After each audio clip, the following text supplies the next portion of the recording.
வாழ்க வளமுடன். பேராசி ஆனந்தி அன்பழகன், திருவண்ணாமலை.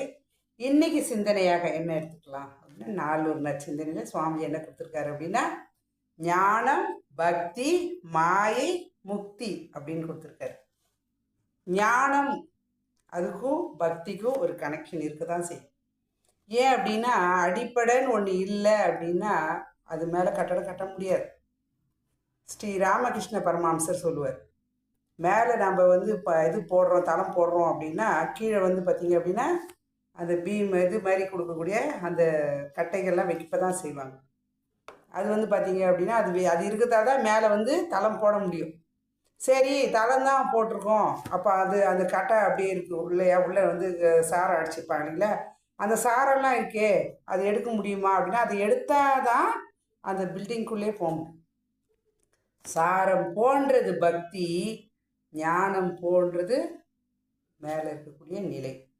அதான் நான் சொல்லுவேன், பயத்தால் பக்தி வரும், அறிவின் தெளிவால் ஞானம் வரும். அதுனாங்க ஞானம். அழகாக சொல்லுவார் சுவாமி, எளிமையாக சூப்பராக சொல்லுவார். என்ன சொல்லுவார்?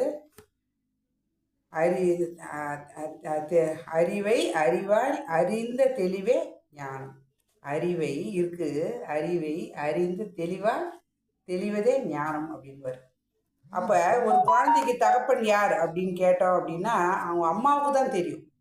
அது போல தான் நம்ம என்ன பண்ணுறோங்க, எல்லாத்தையும் அறிந்து கொள்ள முடியாது, எல்லாவற்றையும் பார்த்தீங்க அப்படின்னா புரிந்து கொள்ள முடியும், உணர்ந்து கொள்ள முடியும்.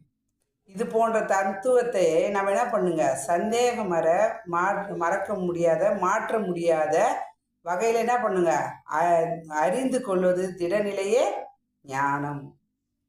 இப்போ பயத்தால் சொல்கிறோம் அங்கே போகாத, இப்படி நடக்கும் அப்படி நடக்கும்னா குழந்தைக்கு பயந்து போய் நின்றுடுவோம். ஆனால் அறிவு தெளிவில் என்ன பண்ணுவாங்க, சுவாமியோட வாழ்க்கையில் நடந்தது நம்ம பார்த்துருக்கு இல்லைங்களா. ஒரு அரக்கன் வந்து பூமியை பாயா சுருட்டி வச்சுக்கிட்டு போயிட்டான் அப்படின்னா அவன் எங்கேருந்து நின்று சுருட்டினான் அப்படின்னு ஒரு கேள்வி கேட்டான். உன்னோட அறிவுக்கு என்னால் பதில் சொல்ல முடியலப்பா அப்படின்னு. உண்மை தான், சுவாமிஜி தான் சொல்லார், வருங்காலம் அறிவில் சிறந்து விளங்குவர். அந்த அறிவை தெளிவிக்கிறதுக்கு தான் நம்மளோட வேலையை.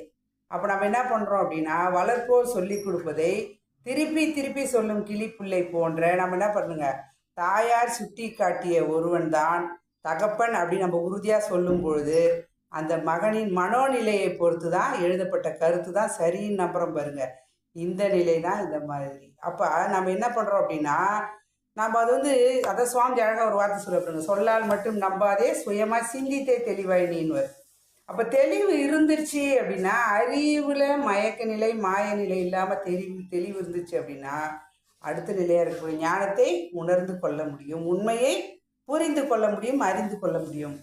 அப்போ கற்பனை வேகத்தால் இயற்கையை மறந்து சமூக அமைப்பையும் மக்களின் எண்ண செயல்களாக என்ன பண்ணுங்க, விளைந்து வரும் விலையை நம்ம என்ன பண்ணுங்க, நிகழ்ச்சியை மறந்து உடலளவில் தேவைக்கு நம்ம என்ன பண்ணுங்க, அறிவு அந்த சமயத்தில் என்ன பண்ணுங்க, பொருத்தத்தை ஞாபகப்படுத்தி கொண்டு புலனறிவில் விரியும் போது தான் எல்லை கட்டி கொண்டு விரிந்து மயக்க நிலையில் இருந்து கொண்டுவதே மாயை. இப்போ பக்தியை பற்றி தெரிஞ்சுக்கிட்டோம், ஞானத்தை பற்றி புரிஞ்சுக்கிட்டோம். இப்போ மாயை எப்படி இருக்குங்க, கற்பனை வேகத்தால் நம்ம இயற்கையை மறந்துடுறோம், சமுதாயத்தை அமைப்பையும் மக்கள் எண்ணிக்கையும் அவங்களோட விளைவுகளை அவங்களோட எண்ணங்களை நிகழ்ச்சியை பார்த்து 5 புலன்கள் வழியாக நம்ம என்ன பண்ணுங்க, எல்லை கட்டி கொண்டு அதுலேயே நம்ம மயங்கிடுறோம் பாருங்க. இதுதான் மாயை, மானா மனநிலை, மயக்க நிலை அப்படின்றது. அப்போ அடுத்தது பார்த்தீங்க அப்படின்னா முக்தி. அப்படின்னா முக்தினாங்க எள்ளுக்குள் எண்ணெய் போன்றது. ஒரு எள்ளு இத்தினூண்டு இருக்குது, அது உள்ள எண்ணெய் இருக்குது அப்படின்னா நம்ம நம்புகிறோம் இல்லையா, ஏன்னா ஆடுன பிறகு தான் தெரியுது, ஆமாம் அதுக்குள்ளே எண்ணெய் இருக்குது அப்படின்னு. அதுபோல் இந்த பிரபஞ்சம் முழுவதும் எல்லா இடத்துலையும் நீக்கமறை நிறைஞ்சிருக்குது. எது அப்படின்னா இறையாற்றல். அந்த இறையாற்றல் தான் நமக்குள்ளே என்ன பண்ணுங்க, ஆன்மாவாக ஜீவனாக கடவுள் ப்ளஸ் உள் நமக்குள் கடந்து செல்வதாக இயற்கை என்பதும் சக்தி என்பதும் பலவாறாக சொல்லப்படுகிற அரூப நிலை சக்தியை அறிவால் அறிந்து வாழ்க்கையில் அமைதி பெறுவதே, அறிவின் தெளிவு பெறுவதே முக்தி.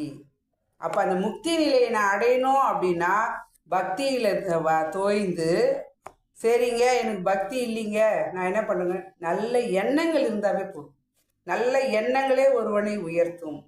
அப்போ நல்ல எண்ணங்கள் இருக்க வேண்டும். அப்போ நம்ம பிரபஞ்சத்துக்குள்ளே தான், இப்போ பூமியில் தான் நம்ம இருக்கிறோம் அப்படின்னா பூமியே பார்த்திங்கன்னா எங்கேயோ இருக்குது. ஏன்னா பிரபஞ்சம் அவ்வளோ பெருசு. அப்போ எங்கேயோ ஒரு உருண்டை இருக்குது, அதில் நம்ம எங்கே இருக்கிறோன்னே தெரியல.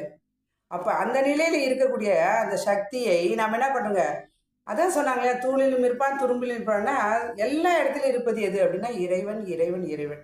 அதுதான் சக்தி என்றும் கடவுள் என்றும் இயற்கை என்றும் ஆன்மா என்றும் ஜீவன் என்றும் சொல்வது. நிலையை உணரும் நிலைதான் முக்தி என்ற நிலையை உணர்ந்துட்டோம் அப்படின்னா இது எல்லாத்தையும் தொகுத்து பார்க்கும் பொழுது இறை சக்தி தான் நமக்குள் இருந்து அந்த முக்தி நிலை அடைவதற்கு படிப்படியாக பக்தி ஞானம் மாயையை விட்டுட்டு பக்தி ஞானம் முக்தி நிலை அடைவதற்கு கொடுத்த பயிற்சி தான் தவ பயிற்சி. அந்த தவ பயிற்சியை மனவளக்கலையில் கொடுத்துருக்காங்க. இதை நாம் பயன்படுத்தி கொள்வோம். வாழ்க்கையில் எல்லா வகையிலும் அமைதி வெற்றி உயர்வு பெறுவோம் என்று பிறவி எடுத்ததே முக்தி நிலையை அடைவதற்காக தான் என்று சொல்லி இந்த அற்புதமான வாய்ப்பை அளித்த இறைநிலைக்கும் குருவர்களுக்கு இதுகாலம் சேவை எடுத்த அனைத்து நல்ல அன்பு உள்ளங்களுக்கும் நன்றி. மீண்டும் சந்திப்போம், சிந்திப்போம். வாழ்க வளமுடன்.